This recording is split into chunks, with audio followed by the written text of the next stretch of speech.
సౌరభ్ జోషి ఇండియాలోనే ఒక పెద్ద వ్లాగింగ్ ఛానల్ యూట్యూబర్. అతడు తెలియని వారు ఎవరు ఉండరు. మొదట్లో అతని వీడియోలు చూసి అందరూ అతన్ని క్రిటిసైజ్ చేసేవారు. నీకెందుకు ఈ యొక్క వీడియోస్ అని. అతని జీవేగాన్ని మనం సక్సెస్ గా తీసుకుంటున్నాము కానీ అతడు పడిన స్ట్రగుల్ ని ఎవరు చూడడం లేదు. నేను మీకు ఒక సవాల్ విసురుతున్నాను. వర్షాత 1800 డేస్ మీరు వీడియోస్ అప్లోడ్ చేయగలరా?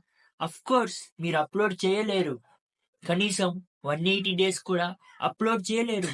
కానీ అతడు ఇవన్నీ చేశాడు కాబట్టి నేడు అతడు సక్సెస్ఫుల్ యూట్యూబర్ గా మారిపోయాడు. అతని నుండి మనం నేర్చుకోవాల్సింది కన్సిస్టెన్సీ. వాళ్ళేమనుకుంటారు వీళ్ళేమనుకుంటారో అని అతడు అవాయిడ్ చేసి కన్సిస్టెన్సీగా వీడియోలు అప్లోడ్ చేశాడు. నేడు సిచ్యువేషన్ ఎలా ఉందో తెలుసా? అతడు 1 మినిట్ వీడియోకి 40 lakhs తీసుకుంటున్నాడు.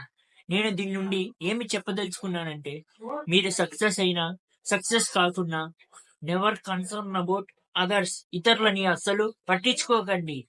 ఇదే మీ సక్సెస్ కి దారి తీస్తుంది. నేను మీ యొక్క లైఫ్ లో కొద్దిగా అన్న వాల్యూ యాడ్ చేసేట్లయితే ఫాలో చేసుకొని సబ్స్క్రైబ్ చేసుకోండి గాయ్స్.